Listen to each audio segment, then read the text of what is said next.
In the year 2026, in Trump 2.0, the president's anti-immigration crusade is a supersized version of his first term. He promised it would be back at the RNC in 2024. During his first term, he deliberately separated 5,500 children from their parents in what a Republican-appointed judge called one of the most shameful chapters in the history of our country. This time around, according to Brookings, that number is more than 100,000 children. The cruelty might seem unprecedented, but what we are seeing unfold as just part of President Donald Trump and Stephen Miller's mass deportation campaign is not actually new. In fact, it is history repeating itself. They are pulling directly from the pages of President Dwight D. Eisenhower's playbook. You look back in the 1950s, you look back at the Eisenhower administration, take a look at what they did, and it worked. He did this with over 1 million people. He did it, and it was actually very successfully done. Follow the Dwight D. Eisenhower model. So Eisenhower was very tough on the border. People don't see him as that, but he was. Will carry out the largest domestic deportation operation in American history. On day one, I will launch the largest deportation program of criminals in American history. We're going to get them out. We have to. Dwight Eisenhower has the record. He has the record, but we're going to unfortunately beat the record. The Eisenhower model. What Trump is touting as a massive success, what he's trying to imitate is something with a name so racist and so deeply offensive that I very rarely say it on television or when I talk about his immigration policy. But forgive me, you should know this history and you should hear this name, and I'm going to say it this morning. Operation Wetback. It was Eisenhower's 1954 massive deportation campaign that used military-style tactics to round up Mexican immigrants and U.S. citizens alike. It was aggressive and it was violent. And the cruelty of it all starts with that name. Wetback is a term that first originated as an offensive way to describe people who swam across the Rio Grande River into Texas. It was vile when the U.S. government used the term as official policy then, and vile today that the administration is using the policy as a model. And the Trump administration seeks to emulate the Eisenhower days. That's what they're doing. It seems some of our nation's ICE and Border Patrol agents are actually inspired by it, too. The ACLU recently released body camera footage from deportation operations in L.A. last year. Officers are heard using the term wet to describe immigrants during street stops and raids. Let me be really clear about something. When I say these agents are caught on camera using a slur like wet, it is not just any racist word. Those three letters used in a situation like that have hate and have trauma ingrained within them, a long and sordid history. The Eisenhower administration said Operation Wetback led to the deportation of more than 1 million Mexicans in just 1 year. Some historians say the number might be lower. What is not disputed, many of the people deported were American citizens, too. And many who were deported were in the country legally. The operation, it prioritized volume and speed and public perception over precise and accurate enforcement, over going after the worst of the worst. Does that sound familiar to you? Harlan B. Carter, who was the head of the U.S. Border Patrol at the time, told the Los Angeles Times what was coming. Quote, an army of Border Patrol officers, complete with jeeps, trucks, and 7 aircrafts, would soon unleash an all-out war to hurl Mexican wetbacks into Mexico. An all-out war. When you keep reading that article from 1954, the similarities and the strategies and the parallels to today are hard to ignore. Quote, a flying squad of 75 Border Patrolmen and immigration officers acting on intelligence gathered over a period of months will sweep through factories, into Skid Row saloons and hotels, and ferret out illegal aliens. Our normal wetback arrests will average from 1,000 to 2,000 Mexican aliens a day. Days later, on the front page of the LA Times was this, a headline about a massive raid rocking Los Angeles, and a photo, look at it, of a mother clutching her 10-month-old baby as she was preparing to be sent to a detention center at a local park. This reminded me of the toddler, Amir, who I held in my own arms a couple of months ago after he was stuck at the Dilley Family Detention Center for 118 days of prison for kids and their parents in the United States. During Operation Wetback, the U.S. government eventually started to invite journalists and photographers to come and document these enforcement operations. The goal was to spread the fear across the front pages and flash it on the 6 o'clock news with the hope that immigrants would be so scared they would self-deport. It is what Katie Miller, Stephen Miller's wife, did when she invited me inside those detention centers during the first family separation policy, to see it for myself so we could show all of you. The cruelty was the point, as Adam Serwer famously wrote about the Trump family separation policy, now and then. And here's another crazy thing about Eisenhower's immigration operation. Many of the immigrants who were in the United States at that time were here legally through joint immigration programs. Many were actually recruited by the American government and brought to the United States from Mexico as part of something called the Bracero program. It started back in 1942 in the thick of World War II as an agreement between the U.S. and Mexico to address wartime labor shortages. The idea was to bring people into the country for paid and legal work in the agriculture industry, the railroad industry. You're looking at photos right now from that very program. People helping harvest sugar beets back in 1943. This was meant to be a temporary solution, but once the war ended, demand did not stop. Industries relied heavily on Mexican labor, whether it was quote-unquote legal or not. Suddenly a narrative began to play out, a narrative that we are all too familiar with today. Concerns over certain people coming in and taking American jobs, potential criminal activity, health risks, all the same tropes. So Operation Wetback was designed to send back all of the people America brought here in the first place, the people they invited. You don't have to imagine what it was like back then, because you are seeing it play out again right now. The very same thing, by design, criminalizing people, hurting people, ripping families apart, racially profiling people who looked Mexican, as they said. It led to isolation and fear. People were too scared to leave their homes without documentation. There is a rare home movie available to us thanks to the Texas Archive of the Moving Image. Look at this. What you're looking at is Border Patrol officials load apprehended undocumented immigrants into a ship. What is the ship's name? Emancipacion, emancipation, freedom. It is a stark image juxtaposing people literally being sent away. And it looks pretty damn similar to the videos of deportation flights we have seen in this second Trump administration. Others who were taken during Operation Wetback got shoved into crammed trucks, and they got dumped into unfamiliar towns across the border. This time last year, I was in Guatemala. I covered a story with my colleague Kay Guerrero of a 17-year-old honor student and star athlete, Nori Santai Ramos. She lived with her mom at their home in L.A., but they were deported to Guatemala, a place Nori had left as a small child and barely recognized. They arrived without money, they had no phones, they wore the same clothes they had on when their nightmares started. Do you know the city? I don't know. I told my mom I'm going to be lost here because I don't know nobody. Shortly after we told Nori's story, her mother, Estela, died due to medical complications. And Nori told me her mom was so overwhelmed with the stress since their deportation and terrified to be back in Guatemala, it wasn't going back home for her mom. It was like going to hell. Estela had fled Guatemala in 2015 after she said she received threats from members of the 18th Street Gang. The stories told today are almost indistinguishable from the stories of the Eisenhower days, like the story of Noelia Sanchez. Noelia Sanchez was a newborn in the United States when she and her mom were deported to Mexico as part of Eisenhower's operation. She shared this with the Associated Press. I was born in Missouri, Cuda, Missouri, and my mom and my dad my dad was a farm worker, and it was a time that I guess immigration was just coming to your house and taking you away because they took my mom away, and I was the youngest, so I had to leave with her. But I was maybe too little to really understand, or what was going on.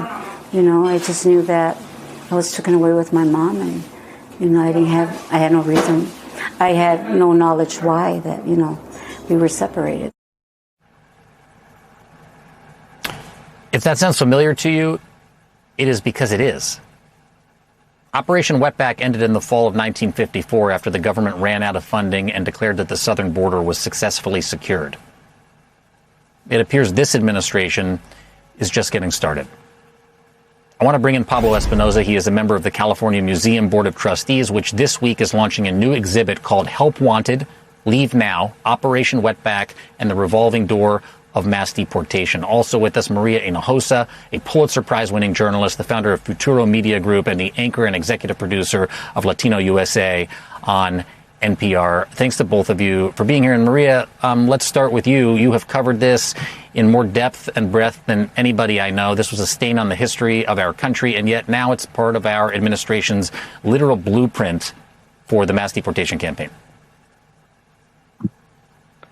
Right. I think the difference is right now is that we have a lot more people talking about this because of social media. That means that more people are aware. We also have to realize that there was a massive deportation that happened in the 1930s. It was called the Great Repatriation. It was actually deporting and removing Mexican Americans, U.S. citizens. We also know that right now I'm in Mexico, actually in conversations with people who have just been removed, who had legal cases pending, and they were taken, not deported. Deported means you've actually seen a judge and the judge said you're being deported.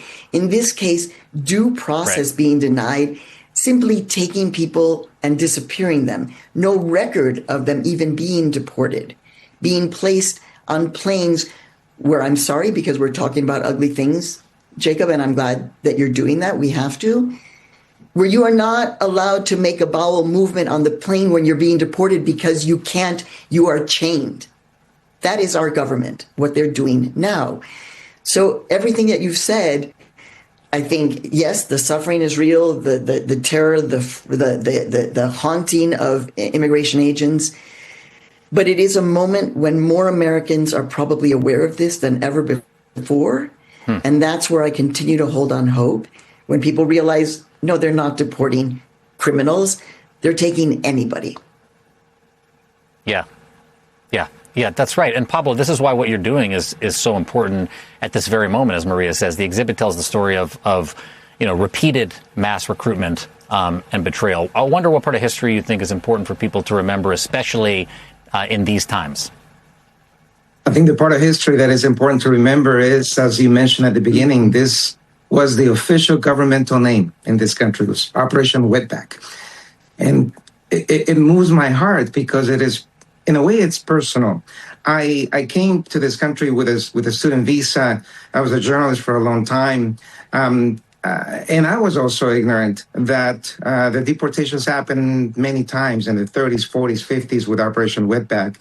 And I was holding the hand of my then 10-year-old boy walking through the California Museum looking at Japanese internment camps exhibit.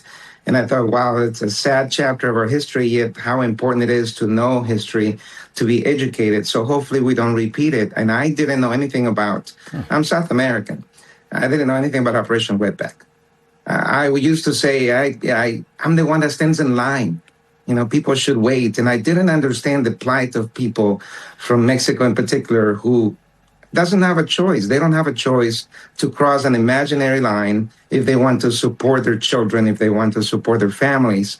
And quite frankly, if they want to support all of us by putting fruit, on our tables and many, many, many, many other services that immigrants provide to this country. So it was a bit over a decade, but I thought it was incredibly important to be able to bring about those stories, much like Maria says, to the spotlight. People need to know, people need to be aware. And thank you, Jacob, for using the words Operation Wetback, because it is really important. And in a way, some people get really upset about the current occupant of the White House following the model of Dwight Eisenhower. In a way, I'm kind of thankful. We've always talked in our community about the sleeping giant being the Latino vote. And it has been sleeping for way too long. And I think that now I'm hopeful this, unfortunately, has given the motivation for people to speak up, particularly to the younger folks that are not just taking it sitting down, that are coming out, even kids that are undocumented. They have their social media platforms where they say, I am undocumented, and they're fighting back because we should all fight back. This is not what this country is all about. We're supposed to be a beacon of liberty and justice and freedom for all, not just for some. We have so much more to talk about. If you both, Pablo and Maria, would stay with me, we're going to take a short break and we'll pick this up on the other side. Everybody stay there. We'll be back in a second. Pablo Espinosa and Maria Hinojosa are back with me. Maria, I want to pick up and talk about Tom Homan because he was the acting ICE director during the first Trump term before he got this job as border czar, and he did the rotating door thing and went to the private sector and worked for one of the private prison companies that works with ICE. He was asked by the great Cecilia Vega, even before Trump was reelected, about his obsession with the Eisenhower deportation campaign. I want to watch that and then ask you about it. You know, former President Trump said that this plan would follow the Eisenhower model, that it would follow so-called Operation Wetback. I don't speak for President Trump, and I don't know what the Eisenhower plan even is. The historians that we spoke to call it a civil rights disaster. People were deported in dangerous conditions, and some people died. If President Trump is saying that that's the model, that gives a lot of people President pause. Trump's not talking about. Look, I know this man. There ain't no Following the Eisenhower model, way. we will carry out the largest domestic But that deportation doesn't operation in mean American people history. are going to die. Okay. That doesn't mean civil rights are going to be violated. The President Trump doesn't mean that. But you could understand how someone might Well, he could think say that, he's fear the that. Eisenhower plan was a massive deportation, but it doesn't mean all the negative things that happen are going to happen under his leadership. One, it's a shame she's not on that broadcast anymore. That was an extraordinary interview. But two, let me just read back. Quote, it doesn't mean people are going to die. That doesn't mean civil rights are going to be violated. Donald Trump doesn't mean that. Give me a freaking break. Fast forward to where we are now, Maria. Homan even said to me days into the raids in L.A. that somebody was going to die. What's your reaction to what we heard from Tom Homan right there? Well, I think it's also very important to remember that Tom Homan worked under Barack Obama. And that this is not this. So was given an award by him. A pox on both of their houses. My question is: to what end are we doing this for over a century of deporting people? It could be me because I wasn't born in the United States, and we know that more people are dying now in immigrant detention than ever before. We know that people are not crossing on the U.S.-Mexico border now because it is just impossible. The American dream has disappeared. We know that our colleagues, Jacob, up until recently, the term illegal immigrant was used, and people who criticized the term illegal, like me, were perceived like being some kind of radical revolutionaries. And it's a good time to remember who taught me never to use the term illegal was Elie Wiesel, who survived the Holocaust. He was the one who said, there is no such thing as an illegal human being. The point is the dehumanization of it. And that is what we are living every single day. It is, like when you have deja vu and you're like, oh my God, deja vu is so cool. I love this. I personally am living deja vu horror every single day. The point here is, what does it mean to American citizens? Not just those who have given their lives. What does it mean to everyone to do something in this moment to make it different than 1932 and 1950s? What are you going to do about it? Yeah, we've seen, as I went on the ground, as you were too, watching Greg Bovino get driven city after city out by the people that were coming out to protest. It works, and we've seen it work.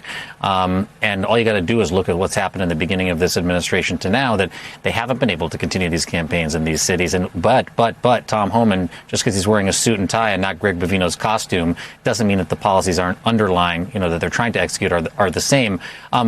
Pablo, I want to come back to you because one of the architects, and we learned this from all of the underlying research from your exhibit of Operation Wetback, was a guy by the name of Harlan B. Carter. And I read this quote from him earlier. As a teenager, this guy was found guilty of murdering a 15-year-old Hispanic boy, a Latino young man. The conviction was later thrown out on a technicality, but what does it say about the type of people who were running this? And then fast forward to today, is that culture still within the Border Patrol? Are you still seeing it? Look, I'm not going to generalize the culture within a particular organization or not, but what I will say as an individual is that even more so than deja vu, because, I like to live with the perspective of the glass half full, you come to the realization that this was really always there, that there was an undercurrent. And what this administration has done, it has given carte blanche for people to speak out and say it loudly and on the record what was always there. Maybe it required an investigative reporter and people going in deep and digging. Now it doesn't require that. It's there. It's on his social media all the time. And as you mentioned, Jacob, it's not just for folks that are not born in this country. That child whose hand I was holding, my son, he was born here, Mercy Hospital, very close to the state capitol. And I thought, oh my God, people were deported, like the father of a young boy that became a congressman out of Los Angeles when he was a toddler, never to see his father again. And, many people continue to be deported that are U.S. citizens. So there is no particular guarantee. And to see, as Maria says, history repeating itself, the grandfather of my wife was a bracero. And she's a teacher and has been a teacher here for many, many, many, many years. And to think that can happen to her, that can happen to her daughters, just because they look the part. That's not who we are. And Maria is right. What are we going to do about it? I don't care what their end is, quite frankly. They're racist, and we're going to call them exactly what they are. What are we going to do? And we have to stand up. We have to communicate. Thank you, Jacob, for all the stories that you have shared through your book and through everything else. We have an individual responsibility to continue to uplift the stories, to tell our neighbors, to use those words, Operation Wetback, because they need to be shaken into reality, into taking action to prevent this from ever happening again. Pablo Espinosa, member of the California Museum Board of Trustees. Everybody, please go see the exhibit. Help Wanted, Leave Now, Operation Wetback, and the Revolving Door of Mass Deportation. And my great friend Maria Hinojosa, journalist and founder of Futuro Media. Thank you both so much for this conversation. Thank you, Jacob.